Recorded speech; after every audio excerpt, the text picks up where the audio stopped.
ओम श्री परमात्मने नमः।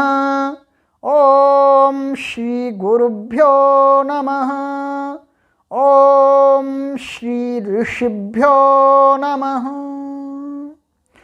ओम सहनाववतो सहनौ भुनक्तो सह वीर्यं करवावहै तेजस्वी नावधीतमस्तु मा विद्विषावहै। ओम शांति शांति शांति। सर्वेभ्यो नमो नमः। देववाणी संस्कृतं यूट्यूब चलदृश्यं प्रति भवतां सर्वेषां हार्दं स्वागतम्। मित्राणि, अद्य वयं रचनानुवादकौमुद्याः पञ्चदशीं कक्षां पठिष्यामः। अपि च चतुर्थस्य अभ्यासस्य प्रथमं खंडं पठिष्यामः। तो हमने 3 अभ्यास कंप्लीट कर लिए पूरे। अब हम इस चतुर्थ अभ्यास के प्रथम खंड को पढ़ते हैं। आइएगा, देखिएगा, शब्दकोश पढ़ते हैं। ख विभाग, इसमें शब्द नहीं है, नाउन और सर्वनाम नहीं है, रूट्स हैं। क्री, करना, टू डू। अस, होना, टू बी, टू एग्जिस्ट। चुर, चुराना, टू स्टील। चिंत, चिंतन करना, सोचना, टू थिंक, टू वरी। कथ, कहना, टू टेल। भक्ष, खाना, टू ईट। ये रूट्स हैं, आपको याद करने हैं, राइट? ये धातुएं हैं। अब देखिएगा ग विभाग, अव्यय। इत्थम, ऐसे, सच। तथा, वैसे, सच। यथा, जैसे, एस। कथम, कैसे, हाउ। अपि, भी, आल्सो। एव, ही, ओनली। च, और, एंड। किंतु, किंतु, बट। परंतु, परंतु, बट। ये आपके अव्यय हैं, इनको अच्छी प्रकार से याद करना है। ये हमारे संभाषण में बार बार प्रयोग होंगे, राइट? नेक्स्ट, अब देखिएगा घ विभाग। इसमें है विशेषण होते हैं, विशेषण हैं। एकाः, एक, 1। द्वौ, 2, 2। त्रयः, 3, 3। चत्वारः, 4, 4। पंच, 5, 5। षट्, 6, 6। सप्त, 7, 7। अष्ट, 8, 8। नव, 9, 9। दश, 10, 10। तो ये संपूर्ण शब्दकोश आपको याद करना है, राइट? इंग्लिश के वर्ड में इसलिए बोल रहा हूं क्योंकि वर्तमान में लोग हिंदी के भी शब्द भूलते जा रहे हैं, तो उनको समझाना तो है, उनको भी पढ़ाना है। तो चलिए, कोई बात नहीं, हमारा इंग्लिश से कोई बैर नहीं है। हम कोई द्वेष नहीं करते, हमें संस्कृत पढ़ानी है। चाहे हिंदी से पढ़ा दें आपको, चाहे संस्कृत से पढ़ा दें संस्कृत, चाहे पढ़ाएं इंग्लिश से, चाहे पढ़ाएं और किसी लैंग्वेज से, बट हमारा जो मुख्य लक्ष्य है, जो टारगेट है, वो है संस्कृत को पढ़ाना, राइट? इसलिए मैं बोलता हूं। आइएगा, अब हम इसमें व्याकरण भाग देखते हैं। तो इसमें क्या क्या आएगा? क्री, अस, लट, प्रत्याहार बनाना, ये 4 चीज इस व्याकरण पाठ में ये हमें सिखलाएंगे। तो देखिएगा क्री धातु के रूप थोड़े से अलग चलते हैं भवती से, तो उनको आपको याद करना है। ये देखिएगा,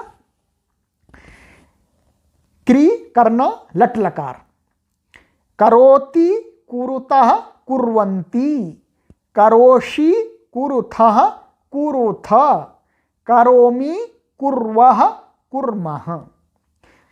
और इसी प्रकार से अस धातु के रूप भी डिफरेंट चलते हैं, तो उनको भी देख लीजिएगा, उनको भी याद करना है। ये दोनों के आपको याद करने हैं, इनके बहुत प्रयोग आता है संभाषण में और लेखन आदि में। भू से भी ज्यादा इसका आता है अस का। देखिए, अस होना लट लकार, अस्ति स्तः संति, असि स्थः स्थ, अस्मि स्वः स्मः। ये आपको तीनों पुरुषों में तीनों वचनों के रूप याद करने लट लकार के। अब आगे देखिएगा नंबर 3 में, चुर आदि धातुओं के निम्नलिखित रूप बनाकर भवती के तुल्य रूप चलेंगे। तो ये बता रहे हैं चुर आदि, क्योंकि क्री का दिखा दिया आपको, अस का दिखा दिया। चुर आदि का भवती के सदृश ही होता है, थोड़ा सा अलग है, वो बताते हैं आपको। देखिए, एक रूप बता देंगे प्रथम पुरुष के एक वचन का, फिर आप चला लीजिएगा आराम से। अब हम भी आपको यहाँ लिख करके नहीं दिखलाएंगे, आपको स्वयं चलाना है। अब इतना आ गया आपको। तो देखिएगा, चुर का क्या बनता है, चोरयति। तो अब आगे चलाइएगा, चोरयति, चोरयतः, चोरयन्ति, चोरयसि, चोरयथः, चोरयथ, चोरयामि, चोरयावः, चोरयामः। इसी प्रकार से चिंत का चिंतयति, इसी के चलाने हैं, इसके भी चलाने हैं। कथ का कथयति, भक्ष का भक्षयति।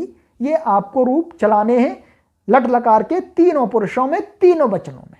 राइट, ये कार्य हुआ आपका।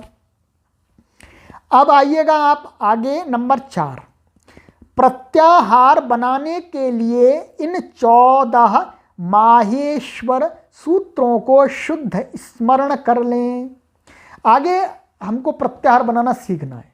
ये व्याकरण शास्त्र का एक बहुत बड़ा अस्त्र है प्रत्याहार, वो आगे आपको बताया जाएगा कि प्रत्याहार प्रत्याहार क्या है। एक योग दर्शन में प्रत्याहार है, और ये एक आचार्य पाणिनि का प्रत्याहार है। ये विशिष्ट प्रत्याहार है, ये योग दर्शन से भी विशिष्ट है, हम आपको आगे बताएंगे। आइएगा, तो ये हम आचार्य पाणिनि के ही ये प्रत्याहार सूत्र, माहेश्वर सूत्र जिनको बोलते हैं, उनको आज याद कर लेते हैं, फिर आगे की कक्षा में इनसे प्रत्याहार बनाना सीखेंगे। आइएगा, मैं आपको उच्चारण करके बतलाता हूं, आपको ये याद करने हैं। ये 14 प्रत्याहार बहुत ही कार्य आएंगे आपको आगे। संस्कृत में एक कदम भी इसके बिना नहीं चला जा सकता। संस्कृत पढ़ रहे हैं आप और व्याकरण भी पढ़ेंगे, तो इसलिए आपको ये प्रत्याहार स्मरण होना, कंठस्थ होना परम आवश्यक है। आइएगा, आई उण रे लृक ए ओंग आई औच हाया वारट लण न्यमंगणनम झभय घढ़धश जब गढ़दश ख फ छ ठ थ च ट तौ कपय श श सर हल। ये प्रत्याहार सूत्र हैं, आपको इनको याद करना है। एक बार अब मैं फिर जल्दी से आपको बोल के दिखला देता हूं। आई उण रे लृक ए ओंग आई औच हाया वरक लण न्यमंगणनम झ भय घढ़धश जब गढ़दश ख फ छ ठ थ च ट तौ कपय श श सर हल इति प्रत्याहार सूत्राणि। तो आपको यह कार्य करना है। अब ये बतलाते हैं कि इसमें किस प्रकार से वर्णों को रखा गया है। तो इसमें रखा गया है वर्णों का एक जो क्रम है वर्णमाला का। इन सूत्रों में पूरी वर्णमाला इस प्रकार से दी गई है। इन सूत्रों में सारी वर्णमाला है। ये आपको 14 सूत्र दिख रहे हैं, पर संपूर्ण वर्णमाला इसके अंदर। देखिएगा, पहले स्वर दिए हैं, आप इसमें देखिएगा, आगे की कक्षा में सब स्पष्ट कर दूंगा। फिर अंतःस्थ दिए हैं, फिर क्रमशः वर्ग के 5वें दिए हैं, फिर चौथे दिए हैं, फिर तृतीय दिए हैं, फिर द्वितीय दिए हैं, फिर प्रथम अक्षर और अंत में दिए हैं ऊष्म वर्ण। राइट। तो अब आपको ये कार्य इतना ही दिया जाता है, इसको अच्छी प्रकार से स्मरण कीजिएगा। फिर आगे की कक्षा में हम आपको इन प्रत्याहारों को बनाना सिखलाएंगे, तब आप आचार्य पाणिनि के महान अस्त्र को चलाना सीख जाएंगे। अस्तु अत्रैव विरमामः, पुनः शीघ्रं मिलामः। सर्वेभ्यो नमो नमः।